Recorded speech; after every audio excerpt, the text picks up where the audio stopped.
For Arya, the arrival of December has always been synonymous with an annual psychological battlefield. Her mother, a formidable matriarch, considers Christmas her personal dominion, orchestrating every detail and demanding Arya's unwavering adherence to her vision. For years, Arya has walked on eggshells, sacrificing her own desires and the precious peace of her marriage for the sake of family harmony, each holiday leaving her emotionally drained and riddled with guilt. Her devoted wife has quietly borne witness to these annual struggles, patiently supporting Arya through the aftermath. This year, however, something shifts. Recognizing the toll these Christmases have taken, Arya and her wife make a courageous decision. They will divide their holiday time fairly, ensuring space for their own traditions and each other. What seems like a simple, healthy boundary to Arya unleashes a furious storm from her mother. Accusations of disloyalty, abandonment, and filial ingratitude rain down, culminating in a chilling ultimatum. Come completely on my terms, or don't bother coming at all. For the first time in her life, instead of capitulating, begging, or attempting to negotiate, Arya chooses silence. With a terrifying yet liberating resolve, she accepts her mother's choice. The days leading up to Christmas pass without the usual frantic preparations, the manipulative phone calls, or the oppressive weight of obligation.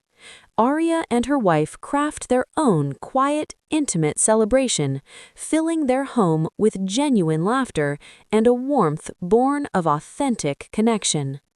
As the holiday season draws to a close, Arya experiences an unprecedented sense of peace and profound freedom. The absence of her mother's control reveals a stark truth. This wasn't just about Christmas. This was about reclaiming her entire life from the grip of conditional love and manipulation. By letting go of the expectation to conform, Arya has finally chosen herself, her marriage, and her own happiness. This quiet revolution marks a pivotal turning point, signifying a new beginning where Arya dictates her own joy, free from the shadow of perpetual guilt and ready to face the future on her own terms. The calendar on the kitchen wall mocked me. It was a whimsical thing, featuring vintage illustrations of botanical gardens, but as my eyes traced the grid down to the final page, the heavy cardstock felt less like paper and more like a verdict. December 1st. To most of the world, this date signaled the beginning of a festive slide toward joy, twinkling lights, spiced lattes, and the comforting hum of Silent Night in every grocery store aisle. To me, it was the sound of a gate slamming shut, locking me into the arena. My coffee had gone cold in my hands. I stood by the frosted window of our apartment, watching the gray Chicago sky threaten snow. My stomach churned, a familiar acidic roil that I had come to associate exclusively with the smell of pine needles and the chime of notification bells. "You're doing it again," a soft voice came from behind me. I didn't turn around immediately. I took a sip of the lukewarm coffee, grimacing as it washed down the lump in my throat. "Doing what?" "Disappearing," Chloe said. I heard the soft pad of her wool socks against the hardwood floor as she closed the distance between us, her arms wrapped around my waist, her chin resting gently on my shoulder. She smelled of sleep and vanilla body wash, a scent that usually grounded me, but today even her warmth couldn't thaw the ice spreading through my chest. "You're staring at the driveway like you're expecting a tank to roll up." "Not a tank," I whispered, leaning back into her just slightly. "A sleigh. Which is arguably worse because the driver has better aim." Chloe let out a small, dry chuckle, but she didn't let go. "Has she called yet?" "It's only 8 in the morning on the 1st, I said, my voice tight. She's letting me stew. It's part of the ritual. If she calls too early, it looks desperate. If she waits until noon, it implies she expects me to have already cleared my schedule. Arya. Chloe's grip tightened, not painfully, but with a firmness that demanded presence. She turned me around, so I had to look at her. Her dark curls were messy, her eyes filled with a concern that had been deepening with every passing holiday season for the last 5 years. Look at me. I met her gaze. I saw the fatigue there, not physical tiredness, but the emotional exhaustion of a spouse who has spent half a decade picking up the pieces of her wife after every interaction with her mother. We talked about this, Chloe said. Her voice dropped to a serious, hushed register. Remember, in October, when we were driving back from the apple orchard? I looked away, focusing on the ceramic coaster on the island counter. I remember. You said you couldn't do it again, Chloe pressed, reaching out to take my cold hand in hers. You said the thought of spending 48 hours straight at the manor, sleeping in your childhood twin bed while she criticizes your hair, your job, and our marriage, made you want to check into a hotel and never come out. I know what I said, I snapped, then immediately softened, squeezing her hand apologetically. I'm sorry. Saying it in October, when the sun is shining and the leaves are orange, is one thing. Doing it now, it feels like standing on the edge of a cliff. Chloe pulled a stool out and sat, gesturing for me to do the same. I sank onto the seat, feeling the weight of the conversation pressing down on the room. The silence stretched, filled only by the hum of the refrigerator and the distant sound of traffic. Walk me through the fear, Chloe said gently. This was her therapist voice, though she was an architect by trade. She had learned the cadence of it purely to survive me. What happens if we change the plan? I took a breath, the air shuddering in my lungs. She has the vision, Chloe. You know the vision. Christmas Eve dinner at 6 sharp. The matching pajamas, the midnight mass where we have to sit in the front row so everyone sees the perfect family, then Christmas morning brunch, then presents, then the extended family dinner. It's a marathon. It's a performance. And if we miss a scene? Then I'm the ungrateful daughter, I said, the old script playing effortlessly in my mind. Then I'm the one abandoning her. Since Dad died, she's made it very clear that I am the sole custodian of her happiness during the holidays. If I disrupt the flow, the guilt, it's weaponized, Chloe. She'll cry. She won't scream. Screaming would be dignified. She'll get quiet and icy and talk about how lonely the house is and how she worked so hard to make it magical for us. I rubbed my temples. And then I'll spend the next 3 months trying to earn my way back into her good graces, apologizing for existing. Chloe listened, her expression unreadable.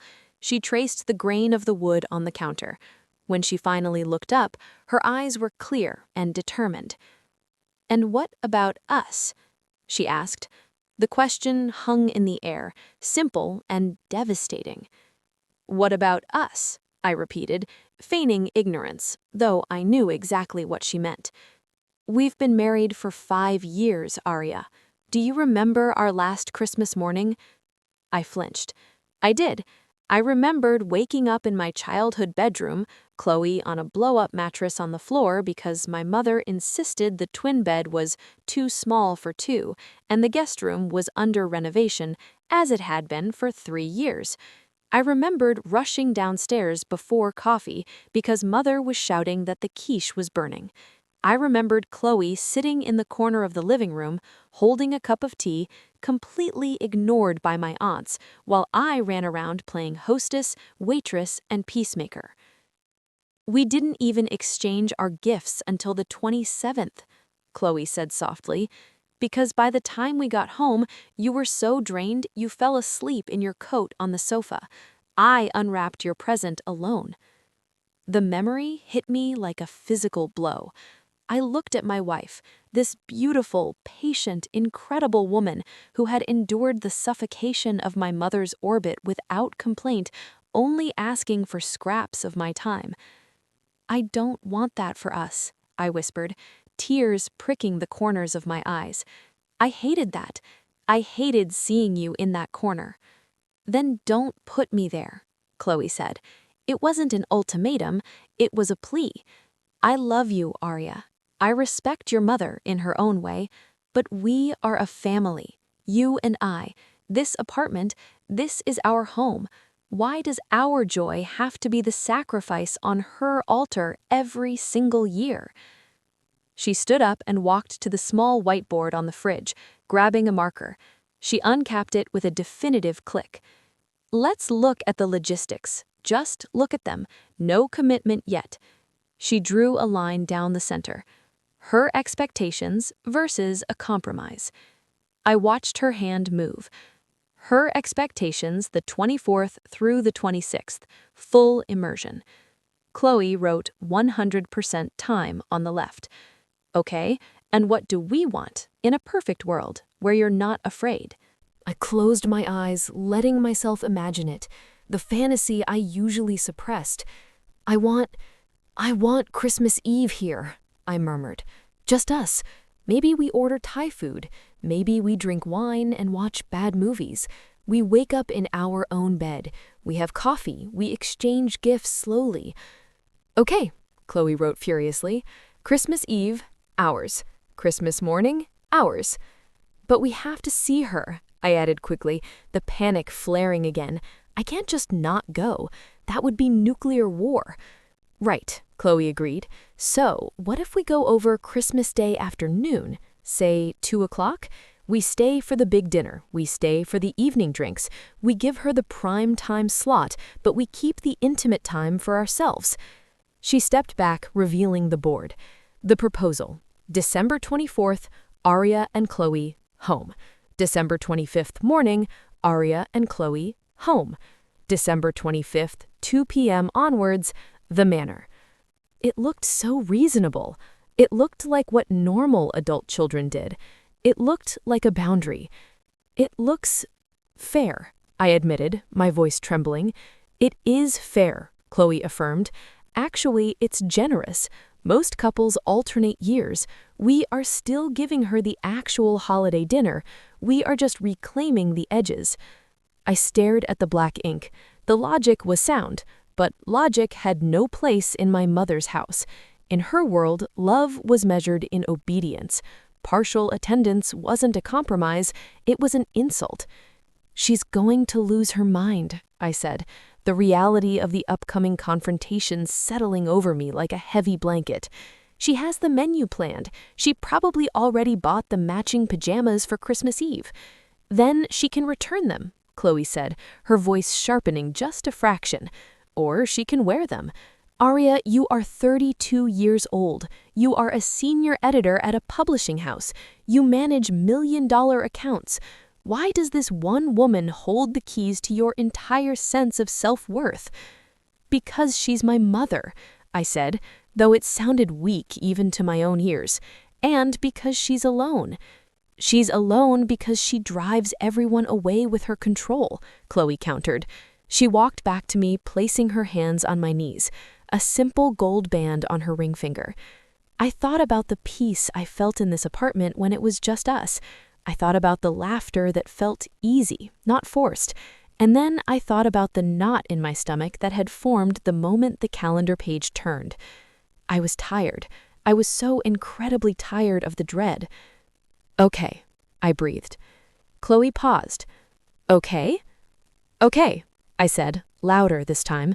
I sat up straighter, pushing the air out of my lungs. I can't keep setting myself on fire to keep her warm, Chloe. You're right. I can't do it anymore. You can do this, Chloe said, coming to stand beside me, her shoulder pressing into mine. We'll do it together. If she starts guilt-tripping you, I'll be right there. We present a united front. She's going to say I'm ruining Christmas, I predicted, my mind already running simulations of the argument. She'll say I don't care about family tradition.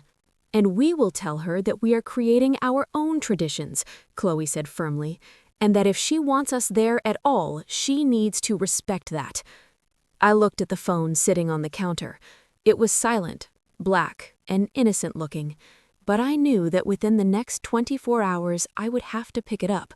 I would have to dial the number. I would have to say the words that would shatter the fragile peace of the last few months. But looking at Chloe, seeing the hope and the pride in her eyes, I felt a spark of something I hadn't felt in years regarding the holidays. It wasn't joy, exactly. It was agency. "I'll call her tomorrow," I said, the deadline settling into my bones. "Today, let's just have today. Let's go get a real tree, not the plastic one she insists on because it doesn't drop needles. A real, messy, shedding pine tree." Chloe grinned, grabbing her keys. "I'll drive." As we grabbed our coats and headed out into the biting December wind, the dread was still there, coiled in my belly. I knew the storm was coming. I knew my mother's rage would be a force of nature, but for the first time, I wasn't walking into the wind alone, and I wasn't walking defenseless. I had a plan, I had a partner, and I had a line in the sand that I was finally ready to draw. The phone sat on the kitchen island, a sleek rectangle of glass and metal that felt heavier than a tombstone. My thumb hovered over the screen, trembling just enough to blur the contact photo, a picture of my mother smiling at a garden party, champagne flute in hand, looking every bit the benevolent queen holding court. I knew better. That smile was the portcullis to a fortress I had been trying to storm or escape for 30 years. "You don't have to do it this second," Chloe said softly. She was leaning against the granite counter, her hands wrapped around a mug of peppermint tea that sent curling ribbons of steam into the chilly air of our kitchen. "We can wait until after dinner." I shook my head, the motion tight and jerky. "No, if I wait, the dread will eat me alive. I'll spend the next 3 hours rehearsing scripts in my head until I talk myself out of it." My stomach churned, a familiar acidic roil that arrived every year alongside the first frost. It was the physical manifestation of the role I was expected to play, the grateful daughter, the compliant participant, the prop in her perfect holiday tableau. But this year, the script was changing. I looked at Chloe, her kind eyes, the way her shoulders were tense with a protective anxiety on my behalf, and I found a scrap of steel in my spine. "I'm calling," I whispered. I tapped the screen, the speakerphone engaged. The ringing sound was a trill that echoed in the quiet kitchen, each tone ratcheting up my heart rate. 1 ring. 2. She always picked up on the 3rd, never too eager, never unavailable. "Hello?" Her voice was crisp, bright, and deceptively warm. It was the voice she used for guests, for neighbors, for the world that only saw the polished veneer. "Hi, Mom." I winced at how breathless I sounded. I cleared my throat. "Do you have a minute?" "Ideally, I have 1,000 minutes area, but realistically, I have none," she breezed, the pace of her speech frantic. "I'm currently debating with the florist. He insists that winter white hydrangeas are unavailable, which is absurd because I saw them in a magazine just yesterday. I need to finalize the garland for the staircase by Friday or the entire schedule is thrown off. Oh, and tell Chloe I've put you two in the guest room with the twin beds this year. Aunt Muriel needs the queen suite because of her hip." She didn't ask how I was. She didn't ask about my job, or Chloe, or our life. She just opened the door and shoved me right back onto the stage. "Mom, wait." I tried to inject firmness into the syllable. "What is it? Make it quick, darling. I have the caterer on the other line." I looked at Chloe. She nodded, a slow, grounding motion. I took a deep breath, inhaling the scent of peppermint and the stale fear of my childhood. "I'm calling about Christmas," I said. "Chloe and I have been looking at our calendar." "Calendar?" Her tone sharpened instantly. The warmth evaporated, replaced by a wary chill. "What calendar? The dates are the same every year, Aria. You arrive on the 23rd for the cocktail party, stay through the 27th for the brunch. It's written in stone." "That's actually what we need to talk about," I said, gripping the edge of the counter until my knuckles turned white. "We can't do the full 5 days this year. We want to spend Christmas Eve and Christmas morning at our own house, just the two of us. We'll come up for dinner on the 25th and stay through the 27th. The silence that followed was heavy, absolute, and terrifying. It wasn't an empty silence, it was a vacuum, sucking the oxygen out of the room. I could hear the faint static of the line, the ghost of a breath. "I don't understand," she said finally. Her voice was low, devoid of the frenetic energy from moments before. It was the voice of the victim. "You want to not come?" "We are coming, Mom. We're just splitting the time. We want to start our own traditions, too. We've been married for 4 years, and we've never woken up in our own house on Christmas morning." "Traditions?" she scoffed, the word dripping with sudden venom. "Your tradition is here, with your family, with me. I have spent 3 months planning this. I have ordered the goose you like. I have arranged the seating charts. I have invited the entire extended family specifically to see you." "I know you put a lot of work into it," I said, trying to keep my voice steady despite the tremor in my hands. "And we appreciate it. We will be there, just not for the whole time." "This is Chloe, isn't it?" The accusation flew out of the speaker like a dart. Chloe flinched, her eyes widening, but she remained silent, respecting my need to handle this. "This is not Chloe," I lied, though in truth it was our joint salvation. "This is us, Mom. We are a family too." "Don't be ridiculous," my mother snapped. "You are my daughter. That is your primary obligation. Do you have any idea how selfish you sound right now? After everything I've done? I sacrificed my career to raise you. I put you through school. I curated every Christmas to be magical for you. And this is how you repay me? By abandoning me?" The guilt hook was sharp and familiar. It caught in my throat, urging me to apologize, to backpedal, to say, okay, we'll come, I'm sorry." The old Arya would have done exactly that. She would have crumbled under the weight of filial duty. But I looked at the kitchen, our kitchen. I saw the small, pathetic Charlie Brown tree we had bought but hadn't decorated yet because we knew we wouldn't be there to enjoy it. I saw the life we were postponing to service her fantasy. "I am not abandoning you," I said, my voice gaining a surprising resonance. "I am setting a boundary, a healthy one. We will be there for dinner on Christmas Day. That is a compromise." "A compromise is when 2 parties agree," she hissed. "This is a dictate. You are dictating terms to your mother in her own house." "It's an invitation, Mom. We want to see you, but we need space for ourselves." "Space," she spat the word out like a curse. "You have the whole year for space. Christmas is mine. It has always been mine. If you loved me, you wouldn't be doing this. You would understand how humiliating it will be when I have to explain to Aunt Muriel that my daughter couldn't be bothered to show up until the roast was already cold." "It's not about humiliation. It's about balance.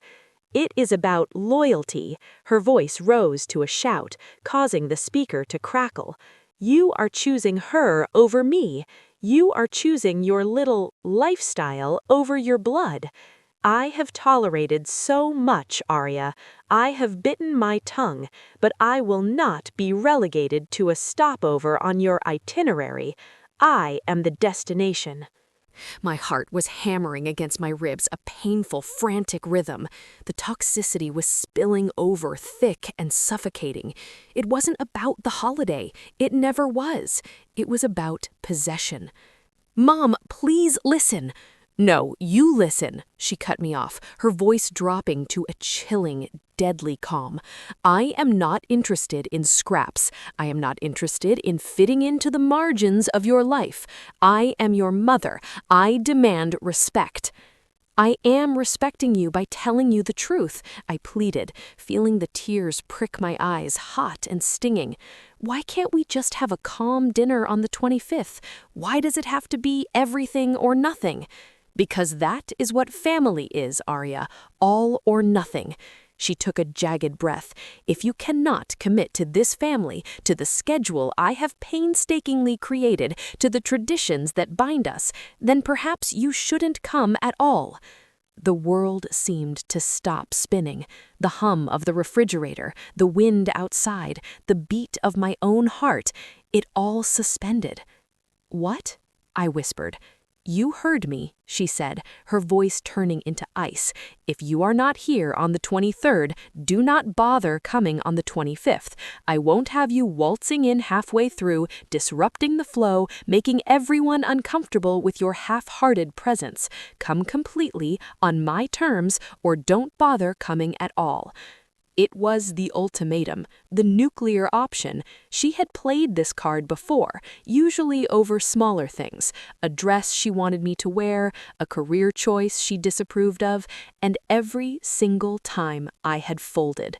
I had panicked at the thought of her rejection, of being cast out, and I had surrendered. She was waiting for the surrender now. I could feel her on the other end of the line, vibrating with righteous indignation, waiting for me to beg, waiting for me to say, "I'm sorry, Mom, you're right, we'll be there on the 23rd. I opened my mouth, but the words didn't come. Instead, a strange sensation washed over me. It started in my chest and spread to my fingertips. It wasn't fear, it wasn't panic, it was clarity. If I said yes now, I would be saying yes forever. I would be a child in her nursery until the day she died. I would lose Chloe. I would lose myself. She had given me a choice, a cruel, manipulative choice meant to trap me, but a choice nonetheless. Come on my terms or don't come at all. She expected me to choose the cage. She forgot that the door was wide open. I looked at Chloe. She had set down her tea and was watching me, her face pale, bracing for the capitulation. I reached out and took her hand. Her fingers laced through mine, solid and warm. I leaned toward the phone. "Okay," I said. The word hung in the air, simple and devastating. There was a pause on the other end, a confused, stumbling pause. "Okay? Okay what? What time will you arrive on the 23rd? "No, Mom," I said, my voice steady, no longer sounding like the child she thought I was. "I mean, okay, I accept your terms." "What?" You said come completely on your terms, or don't come at all. We cannot come on your terms, so we won't come. Arya, her voice wavered, the first crack in the armor. Don't play games with me. I'm not playing. You gave me an ultimatum. I'm respecting it. You wouldn't dare, she stammered, the anger returning but laced with genuine shock. Christmas without you? It will be a scandal. It will break my heart. Do you want to be responsible for ruining Christmas? For breaking your mother's heart? The guilt surged one last time, a tidal wave threatening to pull me under. You're a bad daughter. You're ungrateful. You're cruel. But then I remembered last Christmas. I remembered crying in the bathroom while she critiqued my weight in the kitchen. I remembered Chloe sitting silently in the corner while my mother spoke over her for 4 days straight. "I'm not ruining Christmas, Mom," I said softly. "I'm saving mine." "Arya, if you hang up this phone," she threatened, her voice rising to a shriek. "I love you, Mom," I said, and I meant it, though it was a sad, distant kind of love. "We'll send our gifts in the mail. Goodbye." "Arya, do not you dare—" I pressed the red button. The silence that rushed back into the kitchen was instantaneous and profound.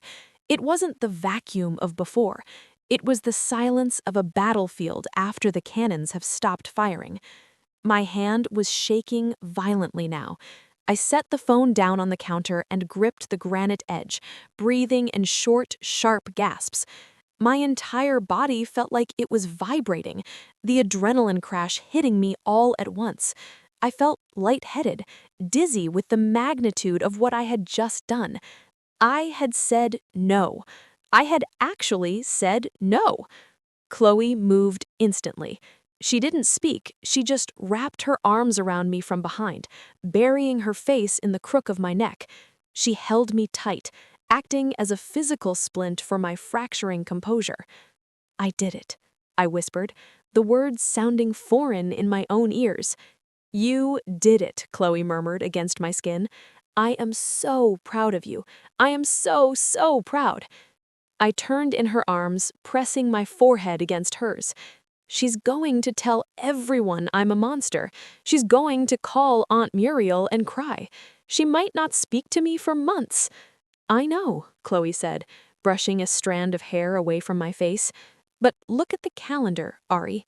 I turned my head to look at the paper wall calendar hanging by the fridge. The week of Christmas was a block of empty white squares. No flights to catch, no guest room with twin beds, no schedule, no gold ribbon, no criticism. For the first time in my life, the white space didn't look like emptiness. It looked like freedom. We have nowhere to be, I said, a hysterical little laugh bubbling up in my throat. Nowhere, Chloe agreed, a smile breaking across her face. Just here. The phone on the counter buzzed. A text message. Then another. Then it began to ring again.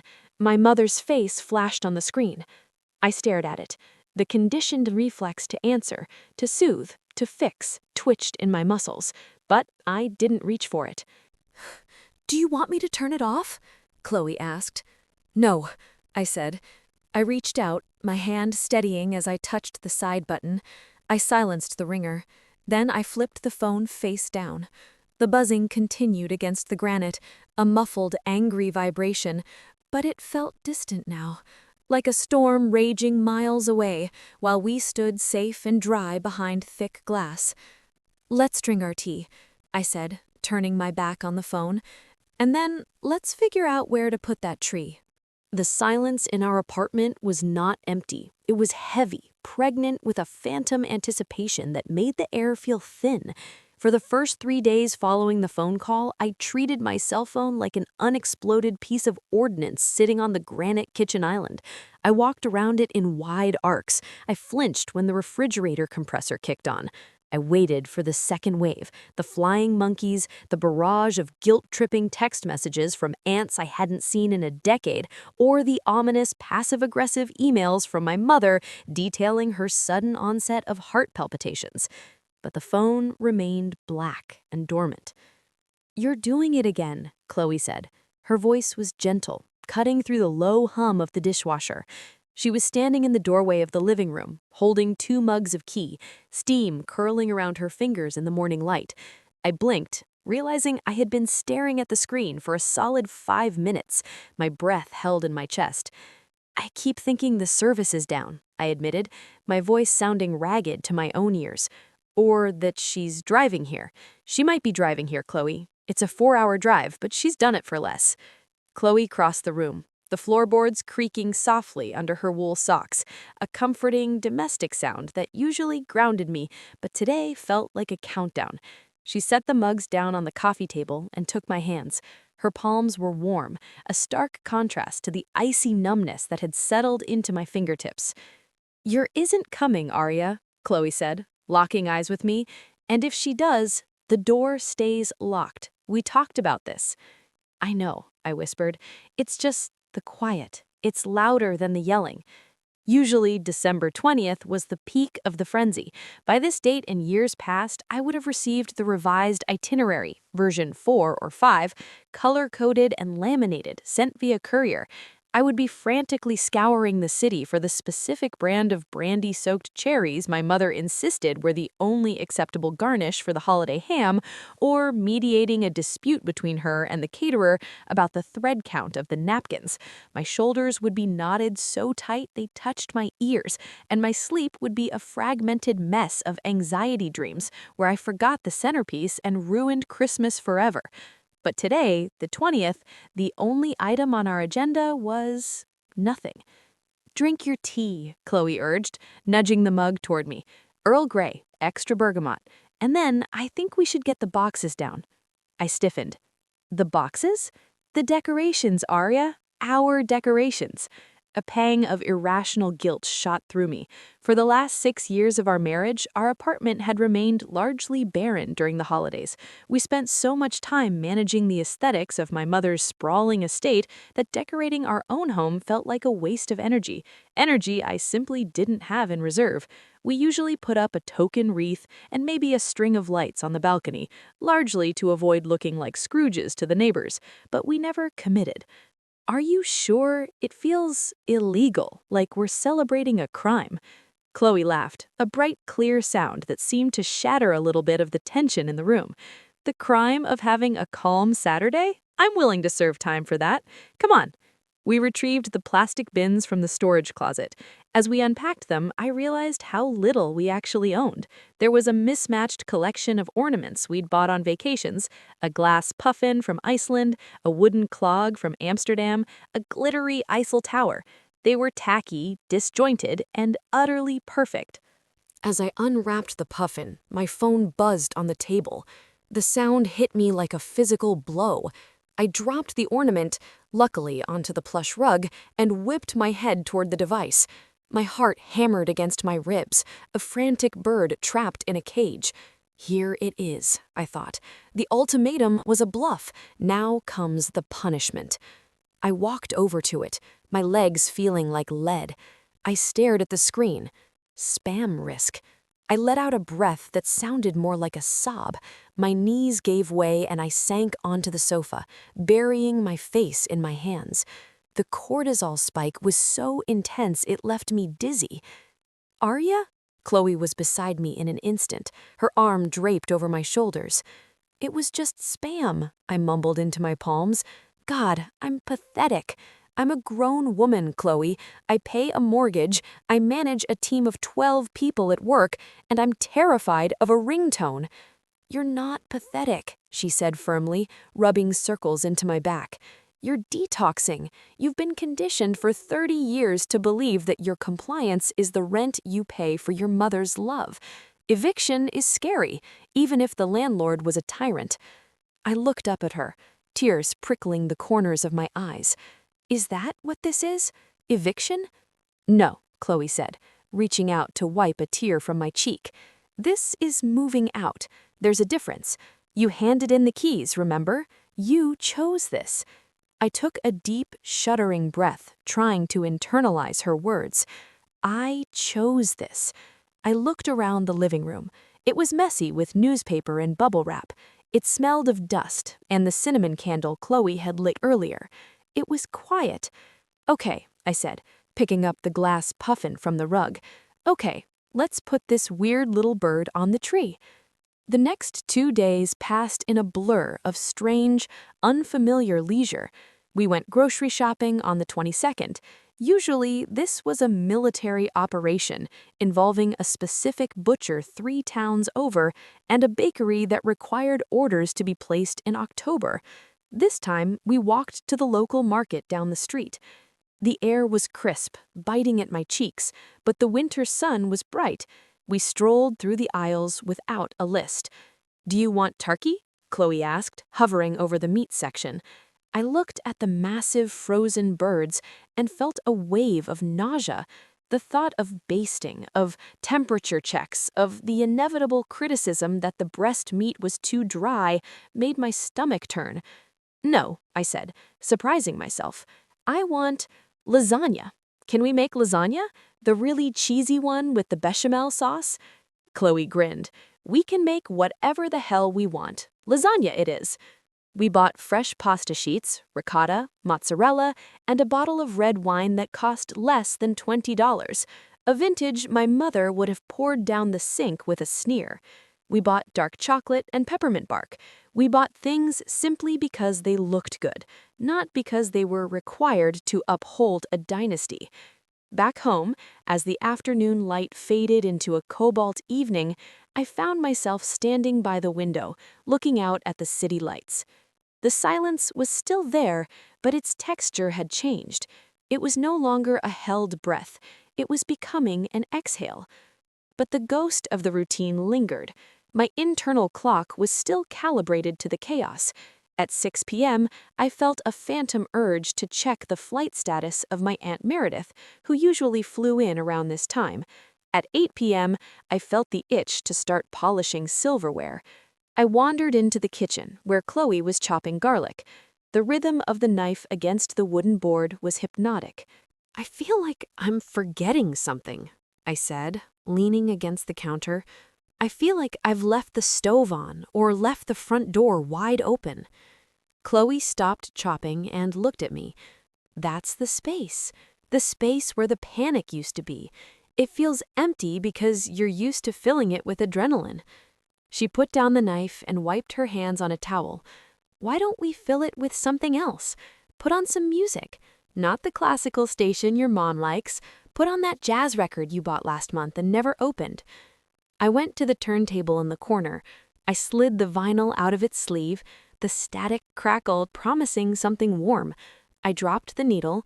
A slow, smoky saxophone filled the room. It was languid, unhurried. It was the antithesis of the frantic holiday marches my mother favored. I returned to the kitchen and poured 2 glasses of the cheap wine. I handed one to Chloe. "To lasagna," I said, clinking my glass against hers. "To peace," she corrected softly. We drank. The wine was robust and fruity, devoid of the bitter aftertaste of pretension. As the evening wore on, a new sensation began to creep in, settling into the marrow of my bones. It was a tentative, fragile thing, like a green shoot pushing up through concrete. It was relief. I realized I hadn't checked my email in 6 hours. I hadn't formulated a single apology in my head. I hadn't rehearsed a defense for my haircut, my job, or my wife. We sat on the floor of the living room, surrounded by the glow of the tree we had decorated. It was a chaotic mess of lights and mismatched ornaments, topped with a star that leaned slightly to the left. It was beautiful. "She's really not going to call, is she?" I asked, the realization finally sinking in, stripping away the last layers of denial. Chloe looked at me, her face illuminated by the twinkling lights. "She gave you an ultimatum, Aria. Come on my terms or don't come. She expected you to fold. She's probably sitting there right now, stunned that you haven't. But her pride is stronger than her desire to see you. That's the hard truth." It hurt. It hurt with a dull, aching throb to know that my mother's love was so transactional, that it could be turned off like a faucet the moment I stepped out of line. I grieved it. I let the tears fall, hot and fast, mourning the mother I wanted, the mother who would have called just to say she missed me, regardless of where I spent the day. But beneath the grief, there was that other thing, that unfamiliar quiet. For the first time in 34 years, I wasn't afraid of Christmas Eve. I wasn't dreading the morning. I wasn't bracing for impact. I leaned my head on Chloe's shoulder, watching the way the lights reflected in the window glass, overlaying the city outside. "It's quiet." "I know." Chloe kissed the top of my head. "I think," my voice steadying, "I think I like it." The phone sat on the charger in the other room, silent and ignored. The lasagna was bubbling in the oven, smelling of garlic and cheese and home. For the first time, the walls of the apartment didn't feel like a fortress holding the world out. They felt like a sanctuary holding us in. The storm was raging somewhere else, miles away in a large, cold house filled with perfect decorations and conditional love. But here, in the glow of our crooked star, the air was still. The light filtered through the heavy cream curtains, casting a lazy, dust-mote-filled beam across the duvet. It was 8:30 in the morning. I stared at the digital clock on the bedside table, the red numbers blinking back at me with an indifference that felt almost radical. In any other year, 8:30 on December 25th was a time of high-stakes warfare. By now, I would have been strapped into a stiff velvet dress, my hair lacquered into submission, standing in my mother's foyer receiving a lecture on the inadequacy of my arrival time, the dullness of my jewelry, or the perceived weight gain visible in my cheeks. My cortisol levels would be spiking, my stomach churning with the acid of suppressed anxiety. But today, the room was silent. The only sound was the rhythmic, deep breathing of my wife beside me. Chloe was still asleep, one arm thrown carelessly over her head, her dark hair fanned out against the white pillowcase. I lay there for a long time, just breathing. I inhaled the scent of our bedroom, lavender laundry detergent, and the faint, lingering wood smoke from the fireplace downstairs, and tried to locate the panic. I scanned my body for the familiar tightness in my chest, the shallow breath, the urge to run. It wasn't there.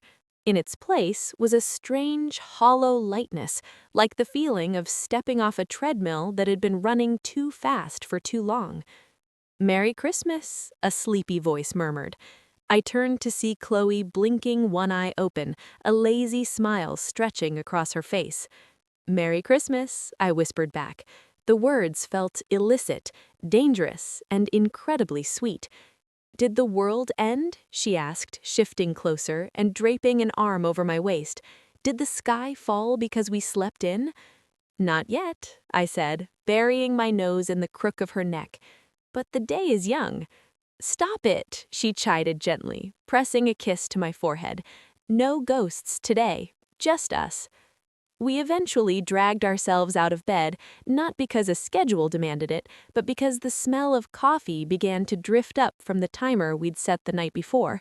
Downstairs, the house was cool, but it warmed quickly as I turned up the thermostat, something my mother never allowed, insisting that a cold house kept people alert. Our tree stood in the corner of the living room. It wasn't the 12-foot professionally decorated spruce that dominated my childhood home, dripping in antique crystal and strictly color-coordinated ribbons. It was a modest 6-footer we'd picked out from a lot in the supermarket parking lot.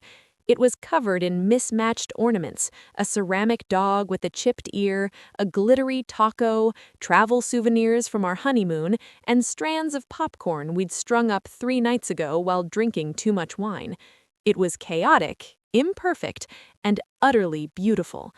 I sat cross-legged on the rug in my flannel pajamas, clutching a mug of coffee with both hands. Chloe sat opposite me, her eyes bright with anticipation as she slid a rectangular box across the floor.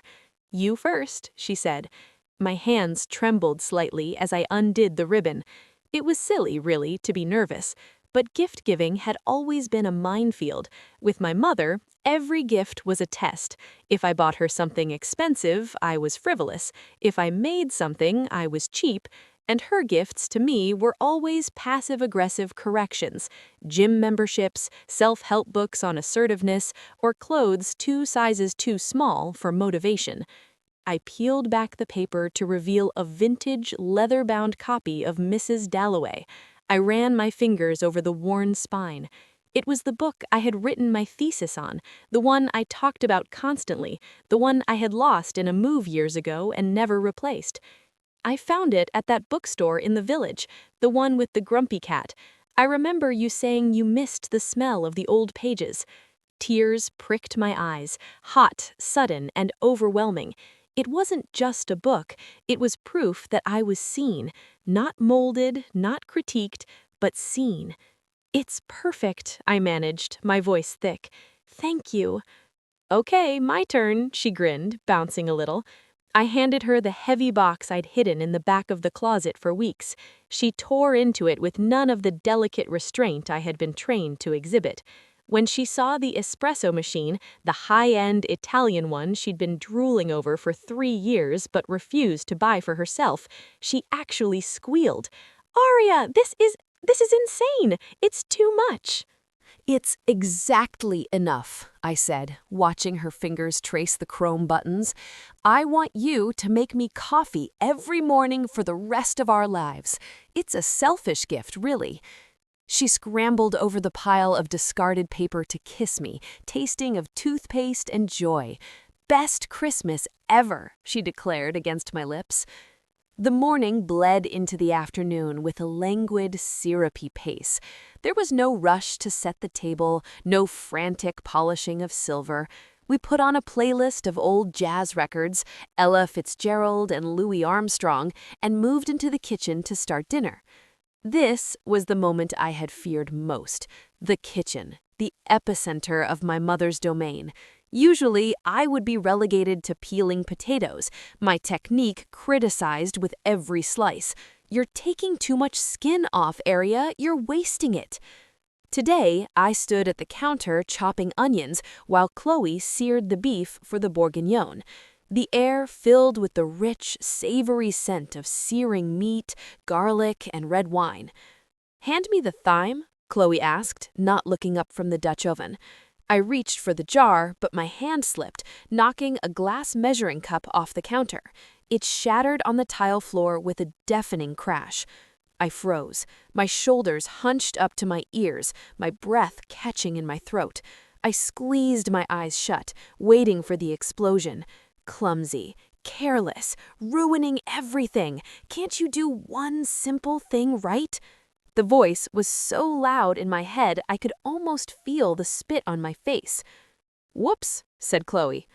I opened my eyes. She wasn't angry. She wasn't glaring.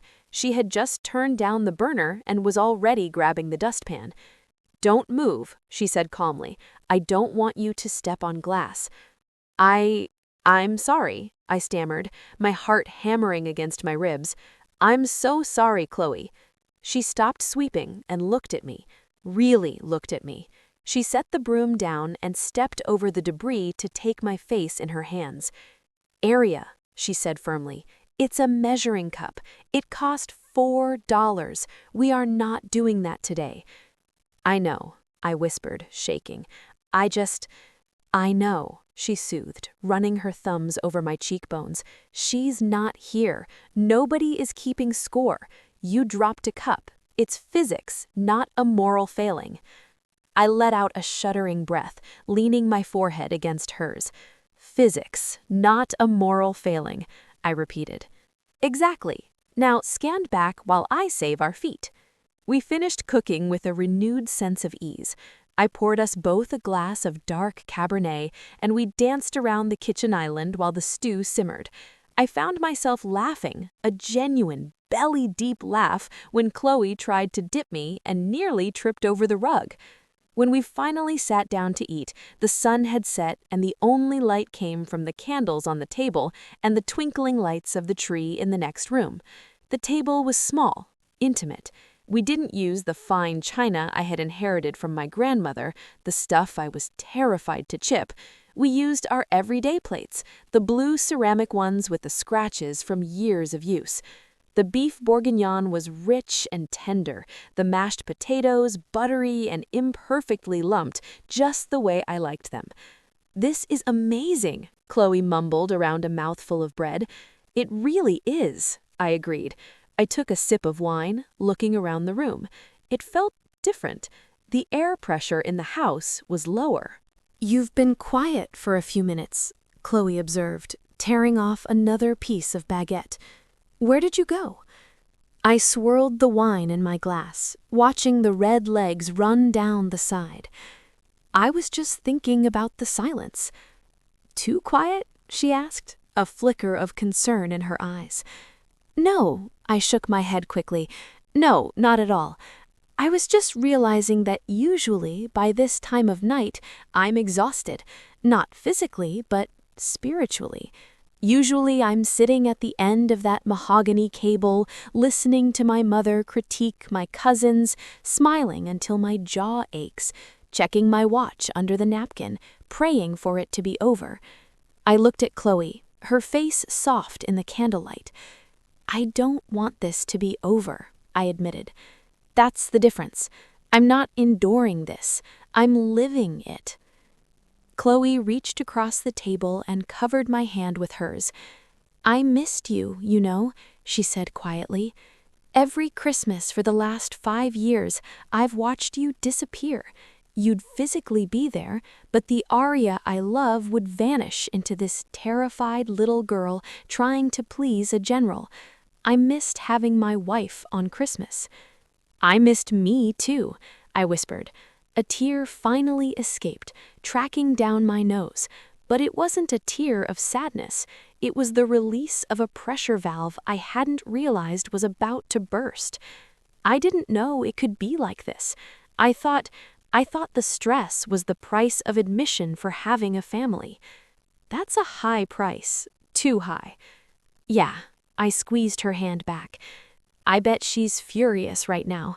I bet she's told everyone I've had a breakdown, or that you've joined a cult and brainwashed me.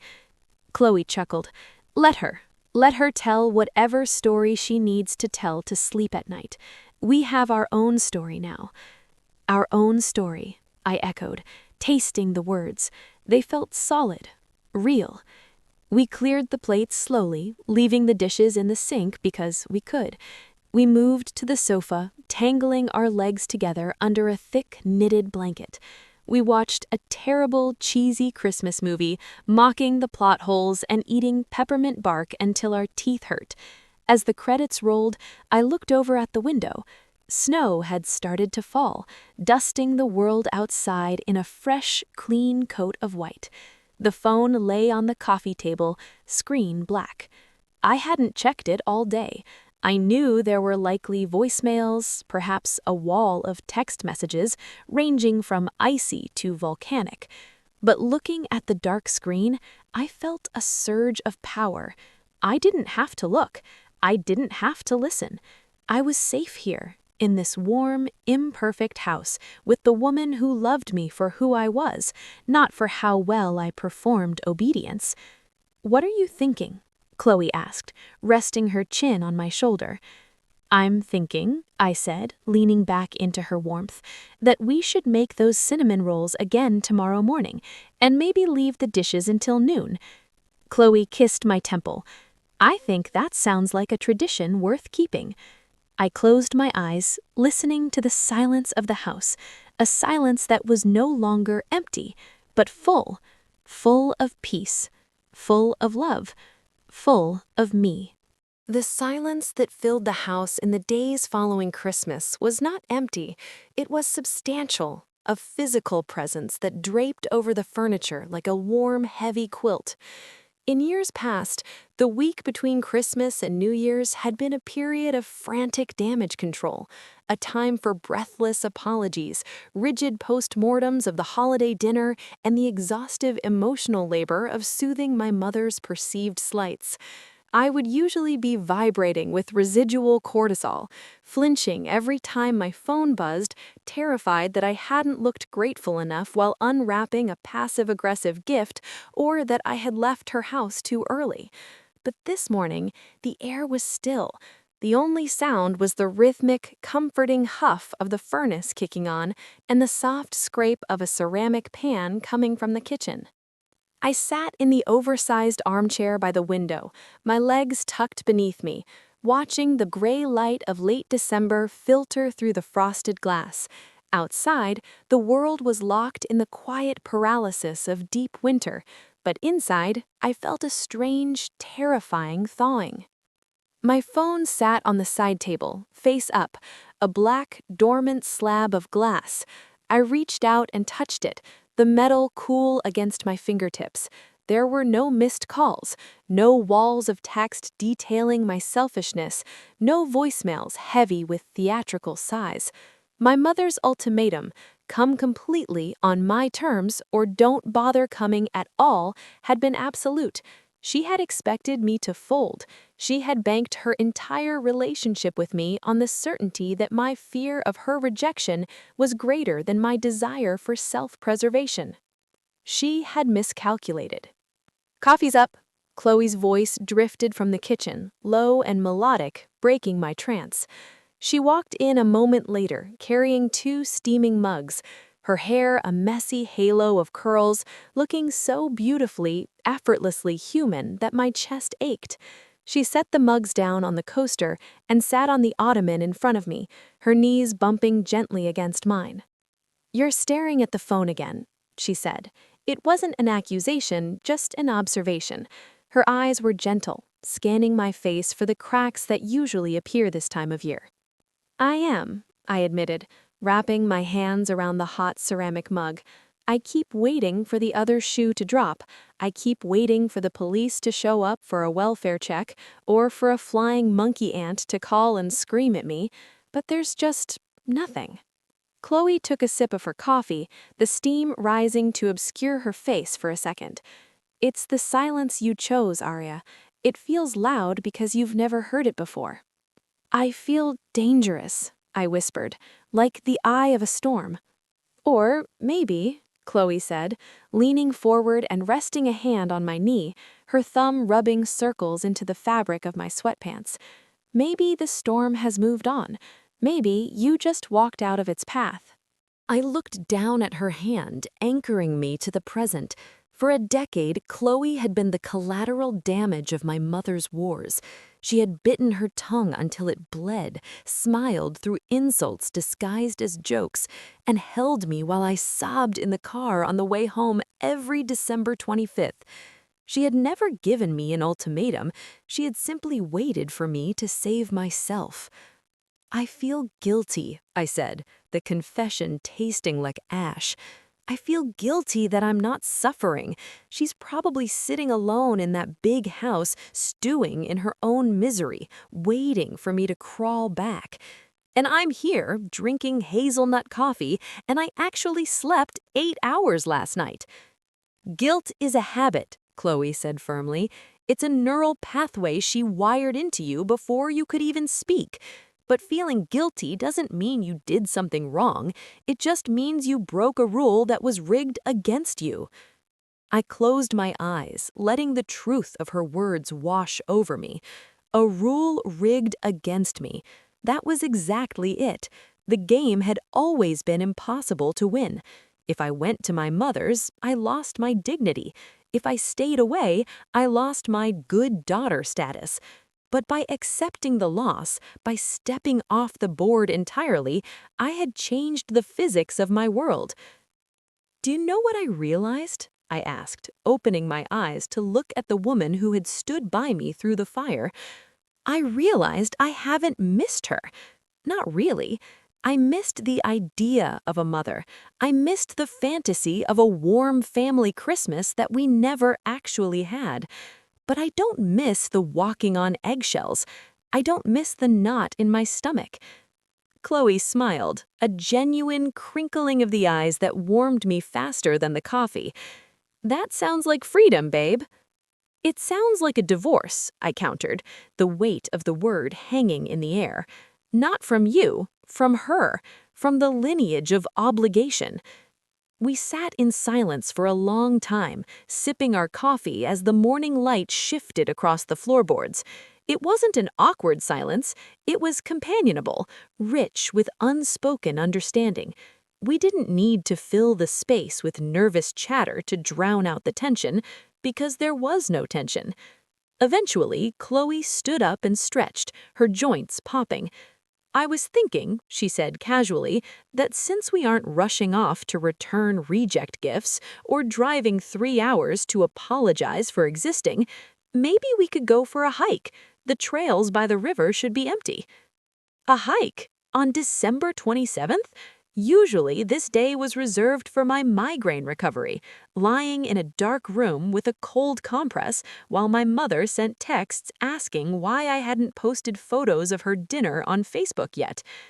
"A hike sounds perfect," I said, and the ease of the agreement surprised me. Later that afternoon, as we walked along the frozen riverbank, the cold air biting at my cheeks, I felt a profound sense of clarity. The landscape was stark, stripped of leaves and color, reduced to the honest architecture of trunks and branches. It felt symbolic. I stopped walking and looked out over the ice. My mother's control had always relied on the premise that I needed her love to survive. She had weaponized affection, turning it into a currency that devalued the moment I asserted independence. By withholding it completely this year, she had intended to starve me out. But I wasn't starving. I looked at Chloe, who was a few yards ahead, inspecting a frozen waterfall with childlike wonder. I looked at the life we had built, the house that was truly ours now, the traditions we were starting to seed in the fertile ground of this new silence. The realization hit me with the force of the winter wind. This wasn't just about Christmas. For years, I had compartmentalized the abuse, telling myself that if I could just survive the holidays, the rest of the year was manageable. But that was a lie. The shadow of December stretched backward and forward, tainting everything. The fear of her disapproval dictated my career choices, my clothing, the way I spoke, even how much affection I showed Chloe in public. By cutting the cord on Christmas, I hadn't just saved a holiday, I had reclaimed the calendar. I caught up to Chloe and slipped my gloved hand into hers. She squeezed back instantly, solid and present. "You okay?" she asked, seeing the look on my face. "Better than okay," I said, my voice steady against the wind. "I was thinking about next year." Oh God, don't start planning next Christmas yet, she laughed. No, I shook my head, a smile spreading across my face that felt entirely my own. I'm not thinking about Christmas. I'm thinking about January and February. I'm thinking about my birthday. I'm thinking about how much time I'm going to have. Time for what? For me, I said. For us. For things that actually matter. We turned back toward the car as the sun began to dip below the horizon, painting the sky in bruises of purple and gold. The drive home was quiet, but my mind was active, dismantling the scaffolding of my old life. When we got back to the house, the living room was dark, illuminated only by the streetlights outside. I walked over to the tree, our modest, chaotic, beautiful tree, covered in ornaments we had collected together, and plugged in the lights.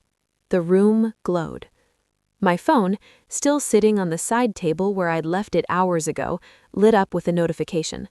My heart gave a habitual stutter step, a reflex born of trauma. I walked over and looked down. It was just a weather alert. Snow expected overnight. I let out a breath I didn't know I was holding. I picked up the phone. For a moment, my thumb hovered over the block contact button for my mother. I hesitated, not out of fear, but out of finality. I didn't press it. I didn't need to. Blocking her was an action, a reaction. It required energy. Instead, I simply set the phone down, screen facing the table. I realized I didn't need to block her to be free of her. Her silence was her choice. My peace was mine. If she called, she called. If she didn't, she didn't. The power she held wasn't in the phone. It had been in my reaction to it. And that reaction was gone, burned away by the simple, undeniable reality that the world hadn't ended when I said no. Chloe came up behind me, wrapping her arms around my waist and resting her chin on my shoulder. "What are you thinking?" "I'm thinking," I said, leaning back into her warmth, "that I love this house, and I love that the only expectations in it are the ones we create." "It's a good house," Chloe agreed softly, "and it's finally ours." I turned in her arms to face her. "Thank you for waiting for me to be ready." "I wasn't waiting for you to be ready, Aria. I was just waiting for you to see what I see, that you're enough, that you don't need anyone's permission to exist." Tears pricked my eyes, but they weren't the hot, stinging tears of frustration I usually cried in December. These were cool, cleansing. "I'm ready now," I whispered. "I know," she said. Outside, the first flakes of the predicted snow began to fall, drifting past the window in lazy spirals. They covered the driveway, the road, the path leading away from the house. They covered the tracks of who I used to be. I watched the snow fall, feeling a profound, quiet victory. I had walked through the fire of expectation and come out the other side, not as a dutiful daughter, but as a whole woman. The tether was cut. The guilt was dissolving like sugar in hot water. For the first time in my life, I looked at the future not as a series of obligations to be met, but as a blank page. And as the snow blanketed the world in white, I knew exactly what I was going to write. I was going to write my own life.